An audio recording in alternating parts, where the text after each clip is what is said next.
नमस्कार, स्वागत है आपका। आपके साथ में हूं स्टेश नैन। मोर बुलेटिन की शुरुआत करेंगे बड़ी खबर के साथ। कपूरथला से बड़ी खबर, जहां 3 पुलिसकर्मियों की पिटाई की गई है।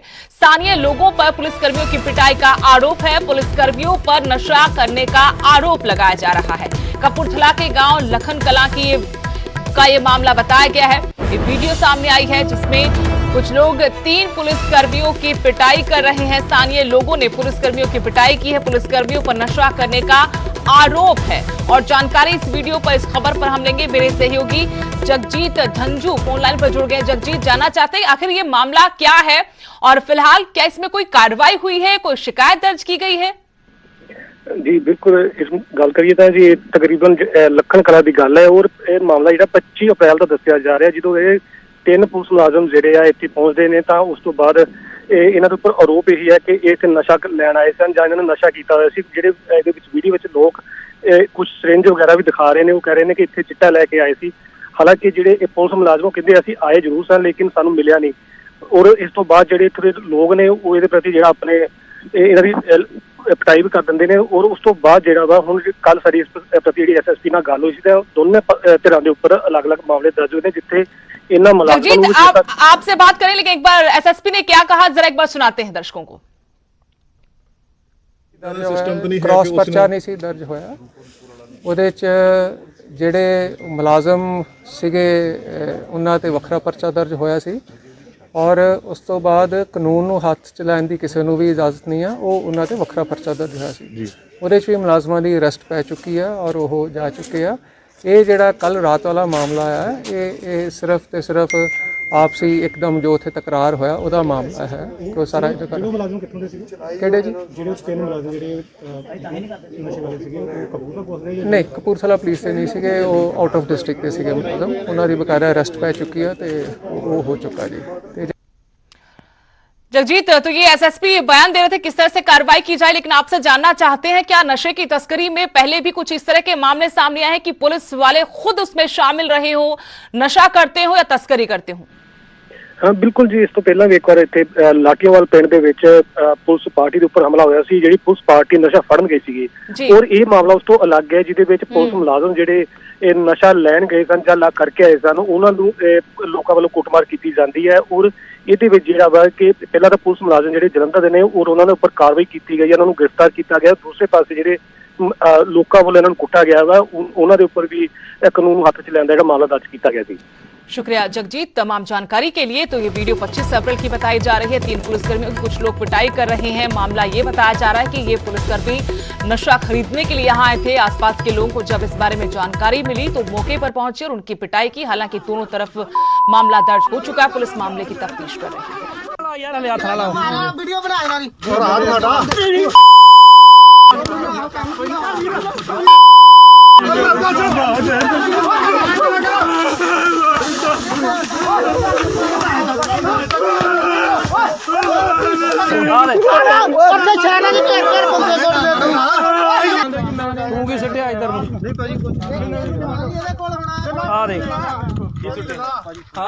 है। अब चंडीगढ़ से बड़ी खबर, जहां कंटेनमेंट जोन में गुंडागर्दी की गई। बापूधाम में पुलिस के सामने ही युवक भिड़ गए। झगड़े में एक बुजुर्ग महिला को भी मारा गया। सीसीटीवी में झगड़ा कैद हुआ है। कोरोना हॉटस्पॉट है बापूधाम। लगातार यहां से मामले सामने आ रहे हैं और सुरक्षा के घेरे में भी बावजूद इसके यहां पर झगड़ा हुआ। अकेले बापूधाम कॉलोनी में ही 90 से ज्यादा कोरोना के मामले हैं। लेकिन देखिए, इस सब के बीच भी यहां गुंडागर्दी खुलेआम हो रही है। पुलिस के सामने गुंडागर्दी हुई, ये तस्वीरें आपको दिखा रहे हैं। कंटेनमेंट जोन है बापूधाम कॉलोनी, यहां पुलिस के सामने ही युवक भिड़ गए। इस झगड़े में एक बुजुर्ग महिला को भी मारा गया। सीसीटीवी में भी यह झगड़े की तस्वीरें कैद हुई हैं और ये वीडियो आपको दिखा रहे हैं। सीसीटीवी फुटेज है ये, जिसमें आप देख सकते हैं कैसे मार पिटाई हो रही है। पुलिस भी यही है, लेकिन पुलिस के सामने भी किस तरह से ये लोग एक दूसरे पर टूट पड़े। अकेले बापूधाम कॉलोनी में ही कोरोना के 90 से ज्यादा मामले। कंटेनमेंट जोन है, CRPF की तैनाती भी की गई है, लेकिन ये झगड़ा जब हुआ तो पुलिस वहां पर मौजूद थी। उसके बावजूद भी बिना डरे ये लोग एक दूसरे पर वार करते रहे।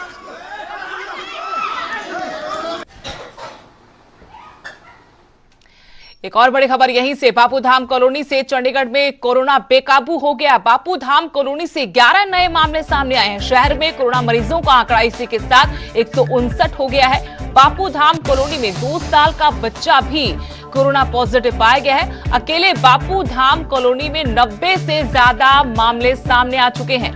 खतरा बापूधाम कॉलोनी की वजह से बढ़ता हुआ। मेरे सहयोगी मनोज राठी इसी खबर पर और जानकारी के साथ जुड़े हैं। मनोज, लगातार खतरा बढ़ रहा है चंडीगढ़ में कोरोना का, और इसके पीछे सबसे बड़ी वजह है जिस पर हम रोज बात करते हैं कि बापूधाम में लगातार मामले सामने आ रहे हैं। अब 11 नए मामले।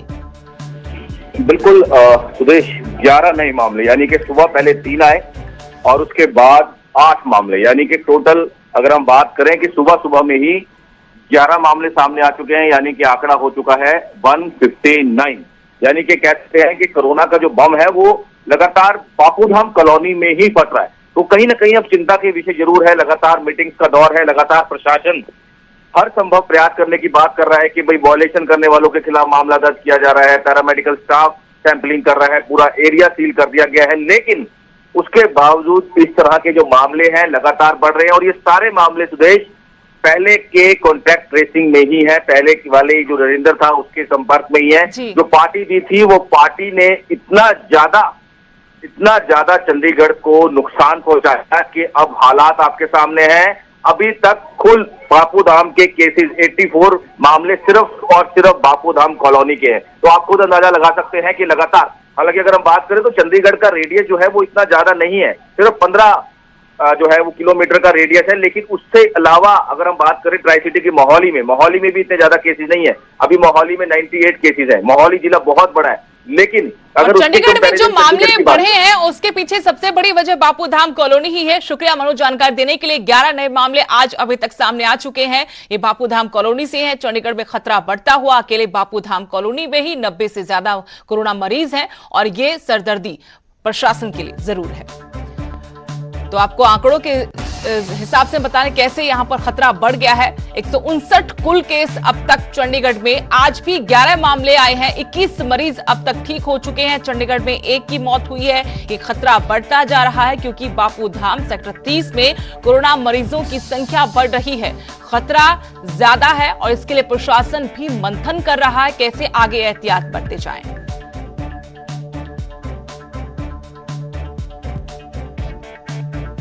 पंजाब के होशियारपुर से बड़ी खबर, कोरोना से सीआईएसएफ जवान की मौत हुई है। होशियारपुर के गांव जहुरा के गुरबचन सिंह की मौत का यह मामला है। मुंबई में ड्यूटी के दौरान ये कोरोना की चपेट में आए थे। 2 दिन पहले ही अस्पताल में भर्ती कराया गया था और बीती रात जवान ने अस्पताल में दम तोड़ दिया। लेकिन परिवार वालों ने आरोप लगाया है कि इलाज में लापरवाही बरती गई। मुंबई में ये जवान तैनात था, लेकिन परिवार का आरोप कि ड्यूटी के दौरान ही कोरोना की चपेट में आए। इसके बाद अस्पताल में 2 दिन पहले ही भर्ती कराया था, लेकिन इलाज सही तरीके से नहीं किया गया। इस वजह से इसकी मौत हुई है। होशियारपुर के गांव जहुरा के गुरबचन सिंह की मौत हुई है, जो सीआईएसएफ में थे, मुंबई में ड्यूटी थी। परिवार वालों ने इलाज में लापरवाही बरतने का आरोप लगाया है। कोरोना पेशेंट पॉजिटिव आई सी ते सानू 7 मई ਨੂੰ ਸਵੇਰੇ डॉक्टर साहब का फोन आया 8 वजे कि उन्हों का देहांत हो चुका तो 5 तरीक शाम को उन्हों का टैसट लिया गया सी, जो कि 6 मई शाम को फिर उन्हों का टैसट का रिजल्ट आया, पॉजिटिव आया। तो 6 तरीक को ही हॉस्पिटल लभते रहे, पर उन्होंने 3-4 हॉस्पिटलों में बैड नहीं मिला। तो रात को 11 बजे एडमिट होए ने, 10 साढ़े 10 11 बजे। तो साड़ी लास्ट उन्होंने गल हुई है, तो उस तो बाद साड़ी कोई गल नहीं हुई। सवेरे डॉक्टर साहब का सीधा फोन आया कि वो इस दुनिया से नहीं रहे। मेरे मास्टर जी ਨੂੰ ऑन ड्यूटी कोरोना हो गया जी। जिन्हों भी कोरोना होंदा प्लीज़ हाथ जोड़ के कहने उन्हों की केयर करो, उन्होंने इदा ना जान दो। मेरे मास्टर जी की केयर नहीं हुई हैगी। प्लीज़ जो कोई बीमार हो जाता है उन्होंने देखो जरूर। सारी दुनिया घर च रवे, जो कोई बीमार है उन्होंने देख के डरो ना, भजो ना, उन्होंने खाण पीन दो। कुछ बीमारी नाल ते कुछ भुख नाल मर रहे ने। मेरे मास्टर जी की केयर नहीं की गई, उन्होंने हॉस्पिटल में टाइम ना एडमिट नहीं किया गया। एक और बड़ी खबर, पंजाब का मोस्ट वांटेड नशा तस्कर सिरसा से गिरफ्तार हुआ है। मोस्ट वांटेड रंजीत उर्फ चीता की गिरफ्तारी पर यह बड़ा खुलासा भी न्यूज़ 18 पर डीआईजी अरुण नेहरा ने किया। उन्होंने कहा कि टेरर फंडिंग से भी चीता के तार जुड़े हुए थे। हिजबुल मुजाहिदीन के साथ भी चीता का लिंक था। हिजबुल कमांडर नायकू के साथ ही चीता के लगातार संपर्क में थे। अमृतसर में पकड़े गए हैं नायकू के 4 साथी। और इसके बाद बड़ा खुलासा डीआईजी का न्यूज़ 18 पर कि रंजीत उर्फ चीता इन आतंकियों के संपर्क में भी था। सिरसा से गिरफ्तारी हुई है, एक बड़ी कामयाबी पुलिस के लिए। अमृतसर के 532 किलो हेरोइन मामले में आरोपी है चीता। पंजाब हरियाणा पुलिस ने ज्वाइंट ऑपरेशन चलाया। सिरसा में रेड के दौरान खुद बड़े अधिकारी मौजूद रहे। कल अमृतसर में चीता के 2 साथी पकड़े गए थे। अमृतसर पुलिस को लंबे वक्त से चीता की तलाश थी और आखिरकार ये कामयाबी हासिल हुई। पंजाब का मोस्ट वांटेड नशा तस्कर सिरसा गिरफ्तार कर लिया गया। सिरसा से मोस्ट वांटेड रंजीत उर्फ चीता की गिरफ्तारी पर बड़ा खुलासा न्यूज़ 18 पर डीआईजी अरुण नेहरा ने किया। उन्होंने कहा कि टेरर फंडिंग से भी चीता के तार जुड़े हुए थे, आतंकियों के संपर्क में भी था। हिजबुल मुजाहिदीन के साथ इसका संबंध था। हिजबुल कमांडर नायकू के साथियों के साथ ये लगातार संपर्क में था, उनको भी गिरफ्तार किया था पुलिस ने अमृतसर से। अब इसके बाद रंजीत उर्फ चीता की गिरफ्तारी एक बड़ी कामयाबी पंजाब पुलिस के लिए। सिरसा पुलिस को एक बड़ी कामयाबी हाथ लगी है। सिरसा पुलिस, पंजाब पुलिस और एनआईए की टीम ने एक ज्वाइंट ऑपरेशन किया और उसमें पंजाब का एक बड़ा नशा तस्कर, मोस्ट वांटेड नशा तस्कर गिरफ्तार किया है। हमारे साथ डीआईजी अरुण नेहरा हैं, फिलहाल एसएसपी हैं सिरसा के। सर, एक बड़ी कामयाबी, पूरी जानकारी दीजिए सर। जैसा कि आपको पता है इस बात का, चीता रणजीत इलियस चीता मोस्ट वांटेड था। पंजाब का भी केस है, एनआईए का भी केस है। उसमें काफ़ी दिन से दोनों पुलिस को सरगर्मी से तलाश थी। इसके ऊपर रिवार्ड भी है, जो आज सिरसा से इसको और इसके भाई गगन को, और इसका गगन का रिश्ते में साडू लगता है गुरमीत, उनको गिरफ़्तार किया गया है। तो गुरमीत को सिरसा पुलिस ने अरेस्ट करके एनडीपीएस में और इसमें हार्बरिंग में, और उसने अपनी आईडी दे के इसको यहाँ ठहराया था, तो उसमें गिरफ़्तार किया गया है। और इनको अरेस्ट करके पंजाब पुलिस और एनआईए पुलिस को हैंडओवर किया गया है। सर, जो चीता है उसके क्या लिंक मिले हैं अब तक की पूछताछ में? जो एनआईए ने जो आपको जानकारी दी है उसमें क्या है सर? ये इन्वेस्टिगेशन का मैटर है, इसमें समय लगेगा, लेकिन जितने भी उसके लिंक हैं उसको हम एस्टेब्लिश कर रहे हैं, उसको देख रहे हैं। जिसका भी रोल होगा उसके खिलाफ कानून अपना काम करेगा। सर, आतंकवादी संगठन से भी जुड़ने की बात सामने आ रही है, क्या ऐसा कुछ है? कोई टेरर फंडिंग कुछ? बिल्कुल ठीक है। टेरर फंडिंग में भी जो है इसका रंजीत इलियस चीता का हाथ है, और हिजबुल से भी इसके रिश्ते हैं, और उसके ऊपर भी इसकी गहन इन्वेस्टिगेशन होगी। और ये उस टेरर फंडिंग में भी वांटेड रहा है।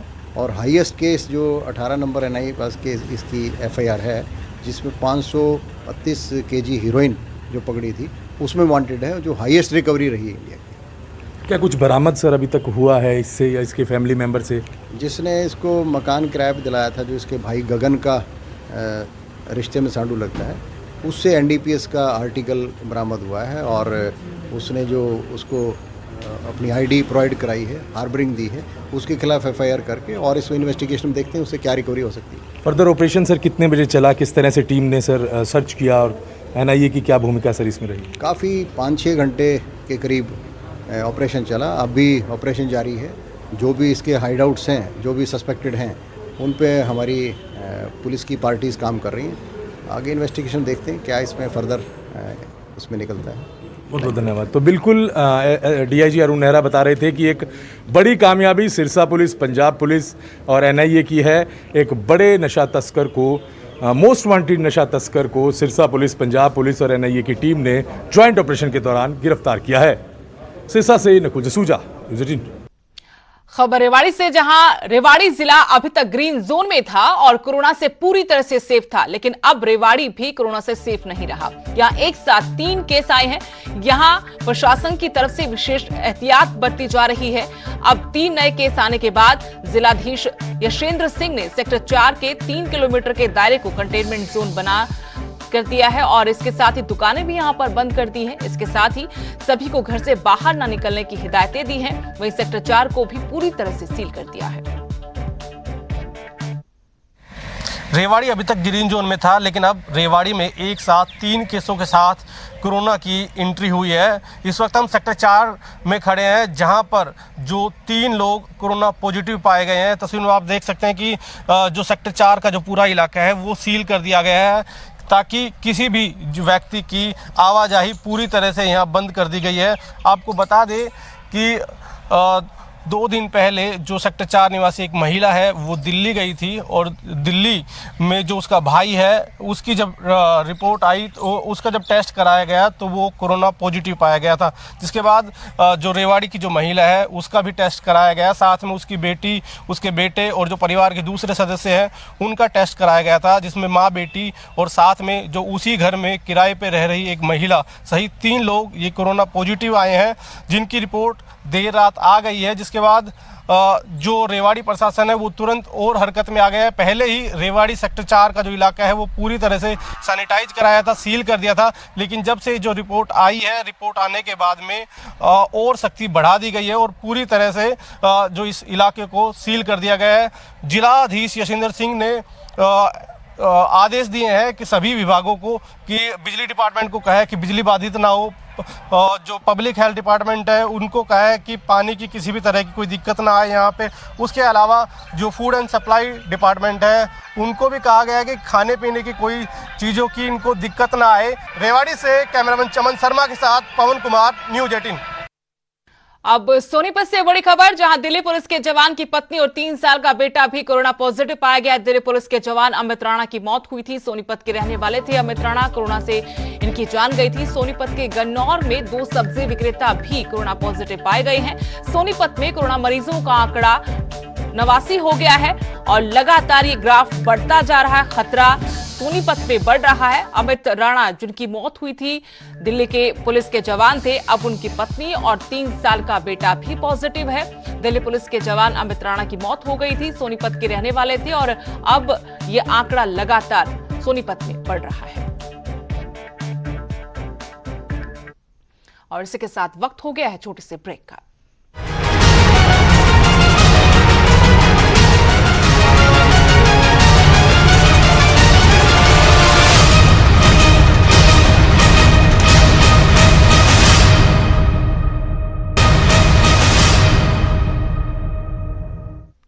ब्रेक के बाद स्वागत है आपका। आजकल मजदूर सुर्खियों में है। सुर्खियों में रहने की वजह उनकी मजबूरी है, खाना नहीं मिल रहा। यही वजह है कि पंजाब से पैदल ही घर वापस लौटने की कोशिश कर रहे मजदूर अंबाला पहुंचे, लेकिन यहां पर सोशल डिस्टेंसिंग का पालन नहीं हुआ तो फिर पुलिस ने उन पर जमकर लाठियां भांजी।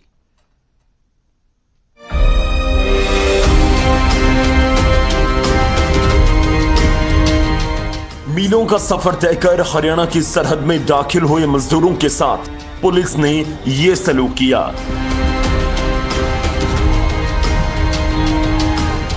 चिलचिलाती धूप में थके हारे मजबूर मजदूरों पर लाठियां घुमाई और फिर ऐसे खदेड़ा कि मानो उनसे बड़ा खतरा कोई और नहीं।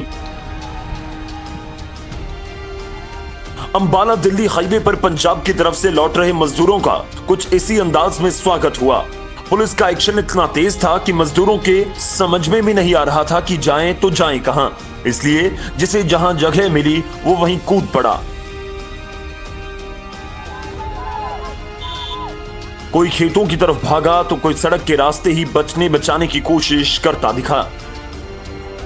लाठियां चलाने की नौबत आई क्योंकि पुलिस की बात मजदूर नहीं समझ पा रहे थे और मजदूरों का दर्द पुलिस की समझ से परे था। वो घर जाने की जिद पर अड़े रहे और पुलिस कहती रही कि ये मुमकिन नहीं, इसलिए थोड़ा कहा सुनी हुई और फिर धक्का मुक्की और आखिर में ये सब।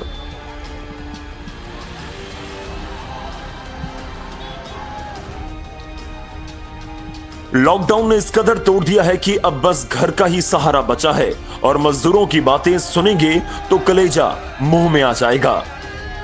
हम चाहते हैं कि हम अपने परिवार में चल जाए बस, और हम नहीं जा सकते वापिस वहाँ पर। 3-3 दिन भूखे रह के हम लोग कैसे कैसे वहाँ काटे एक रुपए। जिस दिन से लॉकडाउन लगा उसी दिन मैं वहाँ शहर में गया था। बताइए 1-1.5 महीने तक मैंने किस हिसाब से काटा है, ये कोई कट नहीं सह सकता। सरकार हमारी हेल्प करी जाए बस। ये भूखमरी आ गया, सरकार ने कुछ नहीं मिला, हम लोग बहुत परेशान है।